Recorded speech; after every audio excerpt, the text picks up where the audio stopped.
Catherine Ann Mercer was, by every account, the kind of person a community builds itself around without ever quite realizing it. She was 48 years old, blonde-haired, with the kind of warm and open smile that made strangers feel like old friends. The sort of face you trusted immediately, the way you trust a favorite teacher or a doctor who actually listens. She had lived in Nashville long enough to know every shortcut through Green Hills and every matron by first name, but she never carried herself like someone who thought that mattered. That was the thing about Catherine. The elegance was real, but it never got in the way of the warmth. She had built Mercer Interiors from nothing. A one-woman operation launched out of a converted carriage house, grown over 15 years into one of the most respected residential design firms in Middle Tennessee. Her clients were doctors, developers, country music executives, old Nashville money. They came to her because she had an instinct for a room that other designers spent entire careers trying to learn. She could walk into a bare-walled space and see exactly what it wanted to become. But her colleagues would tell you the work was never really about the rooms.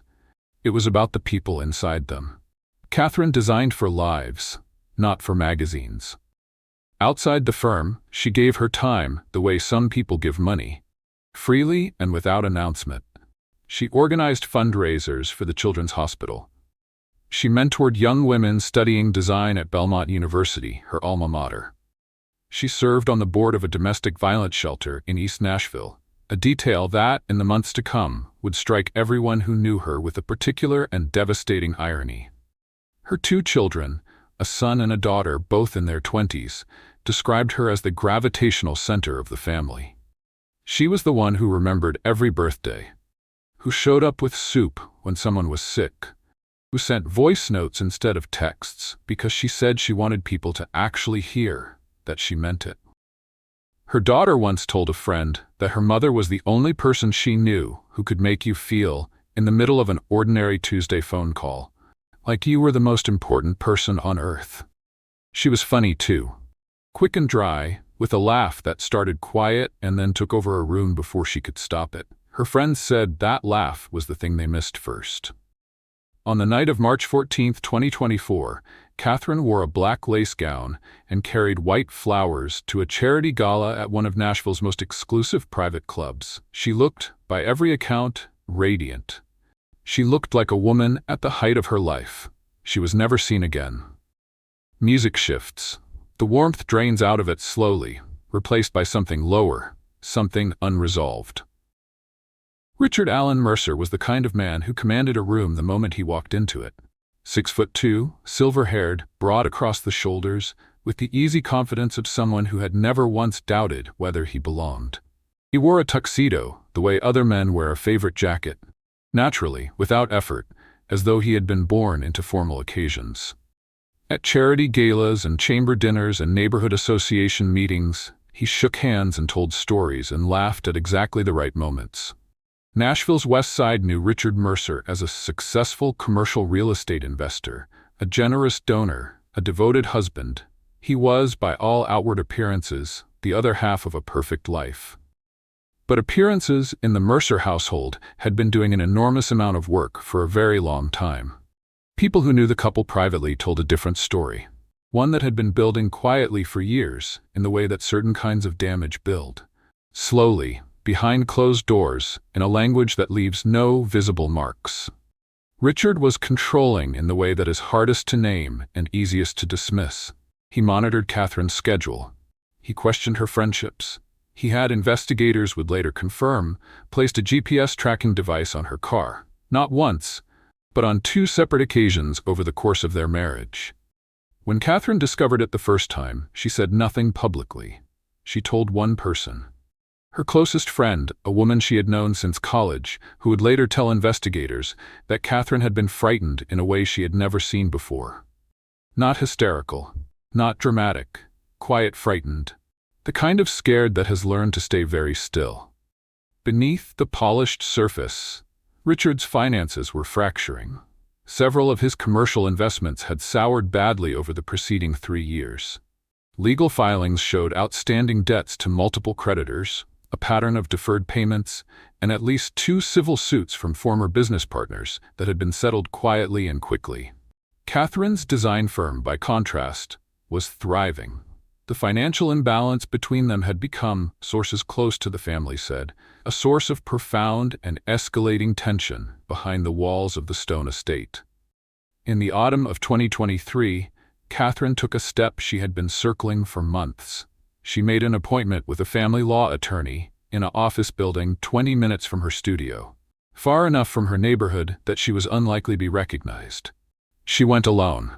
She told no one except her closest friend, the same woman she had already told about the tracker.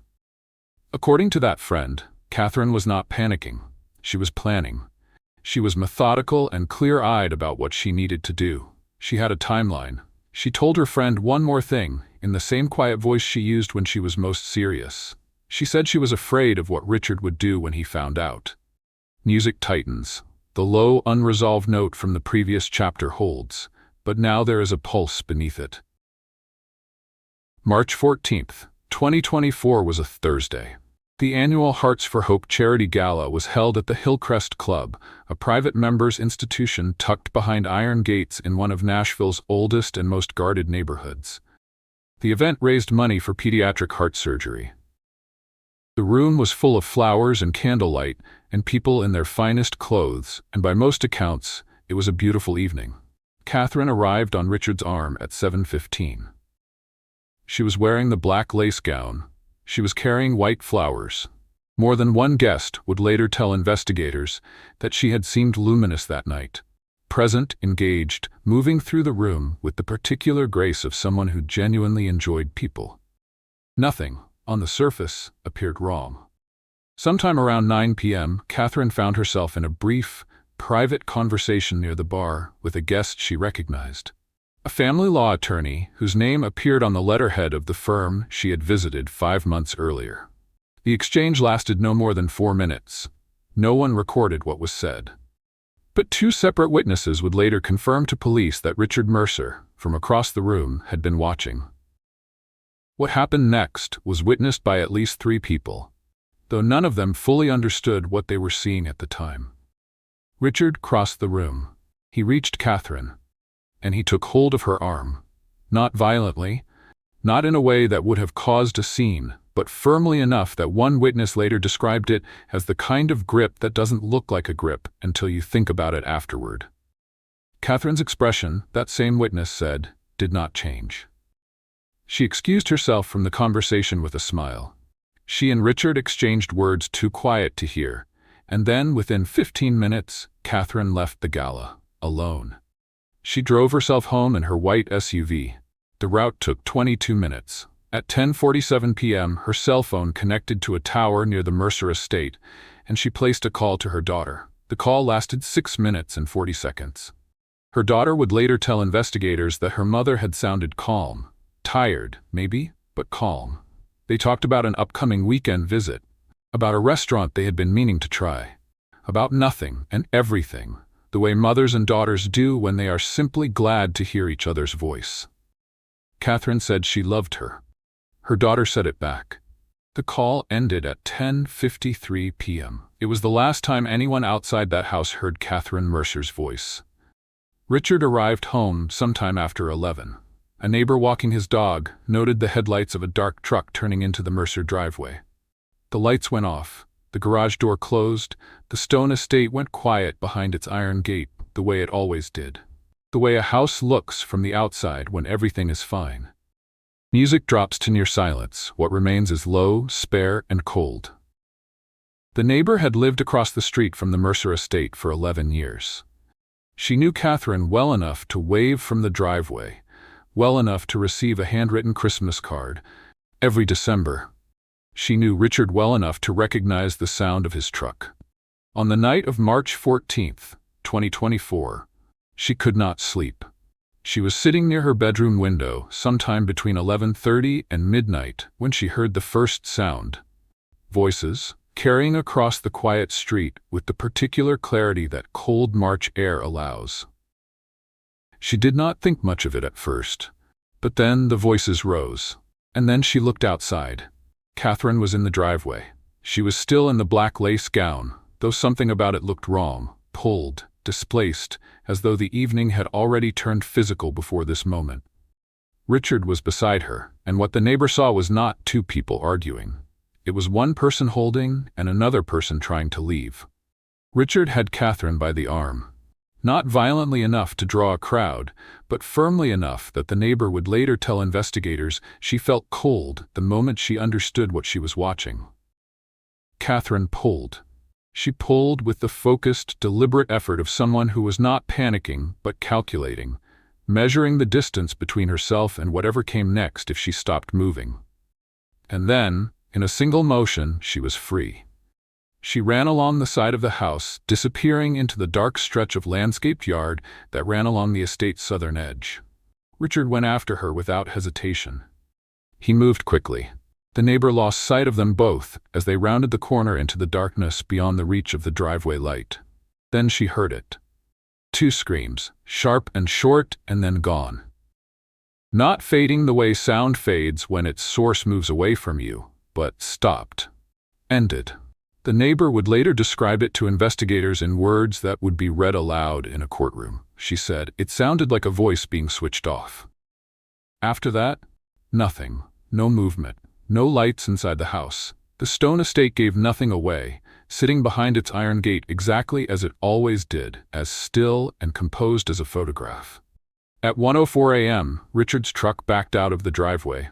The neighbor watched it from her window. She noted the time, because something deep and wordless told her to. She did not call the police that night. In the months that followed, she would say that there is not a morning she wakes up without wishing that she had. The truck returned near 3 a.m. The street was silent. The house was dark. And Catherine Mercer, the woman in the black lace gown who had carried white flowers into that gala just hours before, was gone. Music continues, mechanical, precise, unhurried. The sound of someone who has already decided what comes next. Richard Mercer did not call the police when the sun came up. He did not call Catherine's daughter, her son, her sister, or a single one of her friends. He did not report his wife missing. He got dressed, walked through the stone estate that had been silent since 3 a.m., and he left. At 7:41 a.m., a traffic camera on Hillsborough Pike captured his black truck heading south out of Nashville. He was not dressed like a man whose wife had not come home the night before. Dark clothing, boots, a cap pulled low. In the bed of the truck, partially visible in the footage investigators would later enhance frame by frame, were several large items beneath a blue tarpaulin, its edges weighted down. Across the top of the tarpaulin, positioned lengthwise and pressing the material flat, was a heavy metal firewood rack. Analysts who reviewed the footage would later note, in language chosen with great care, that the rack appeared to have been placed there deliberately, not stored, not forgotten, but arranged. At 8:53 a.m., he walked into a hardware store in Brentwood. He paid cash. The store clerk would later tell investigators that cash transactions of that size were unusual. Contractors, she said, almost always used a business account. Richard purchased 2 60-pound bags of fast-setting cement, a heavy-duty storage bin with a locking lid, a box of 40-count contractor garbage bags, a 2-gallon jug of industrial bleach, and a pair of work gloves. He was inside for 11 minutes. He did not browse. He moved through those aisles the way a man moves when he already knows exactly what he needs. He crossed into Maury County before 10 a.m. Cell tower records placed him near Spring Hill, in a stretch of rural farmland where the Mercer family owned a secondary property, a working ranch Richard had purchased nearly a decade earlier. His phone cycled on and off repeatedly during the 40 minutes he spent in that area, a pattern investigators would later describe as consistent with someone who understood that a powered phone is a phone that can be found. When he reappeared on surveillance heading back toward Nashville, the truck bed had changed. The contractor bags purchased that morning were gone. The tarpaulin had been repositioned. The firewood rack remained, but had been shifted, re-angled across the bed in a way that forensic analysts noted, precisely and deliberately, was consistent with covering something that was no longer there. He ran the truck through an automated car wash on Charlotte Avenue at 2:14 p.m. Twice. When forensic technicians later examined the vehicle, they found dried cement traces in the rear footwell and along the inner tailgate. Irregular, hasty, the pattern of a surface cleaned quickly by someone who was not planning to be caught, but was not planning to be careless either. He had not made a single call about Catherine. Not one. A full day passed. Catherine Ellison's children waited. Her phone went to voicemail. Her car sat in the driveway. And Richard Mercer did nothing. He did not call the police.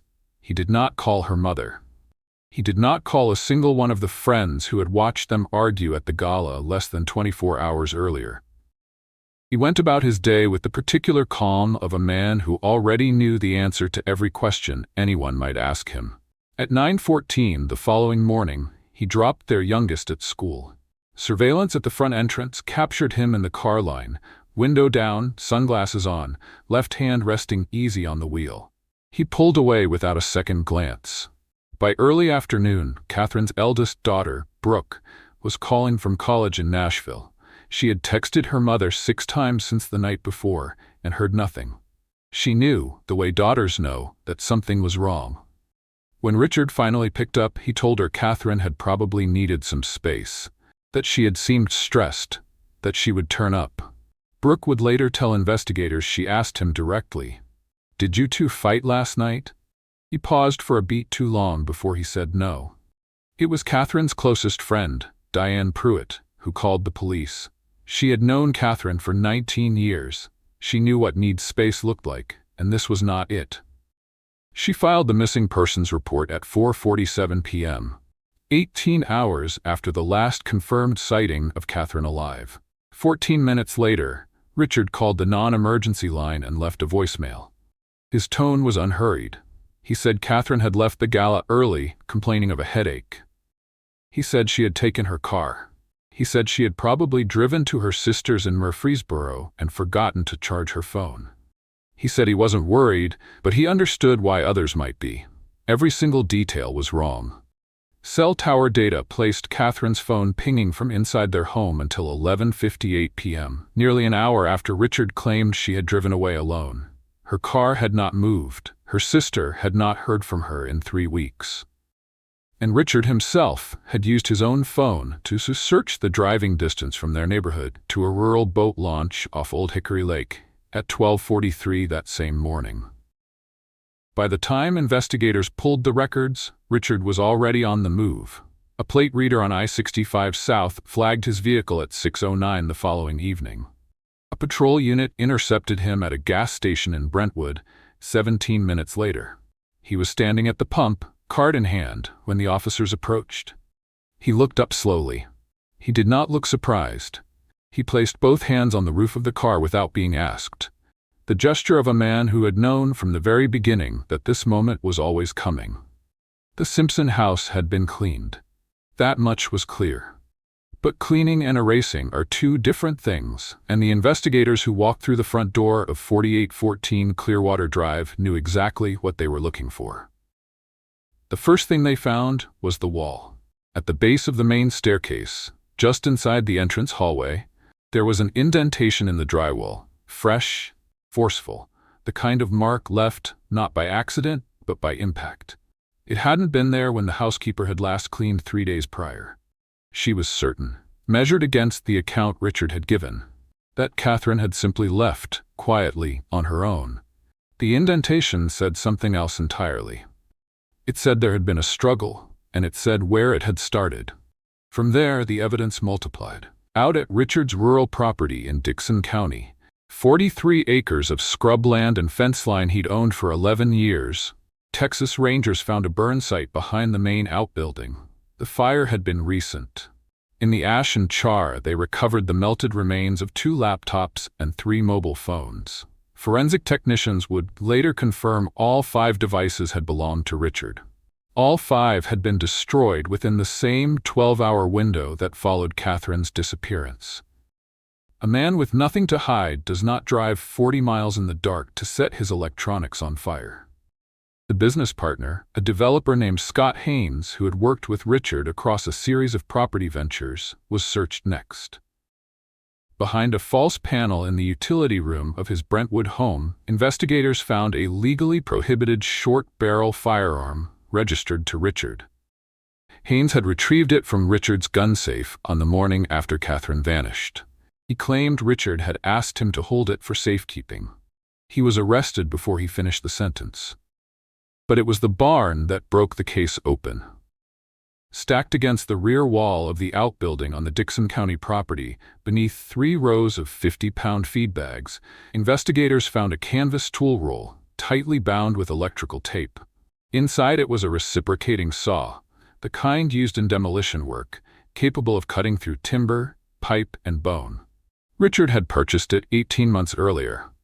It had been reported missing from his workshop by his own account when investigators first asked about it.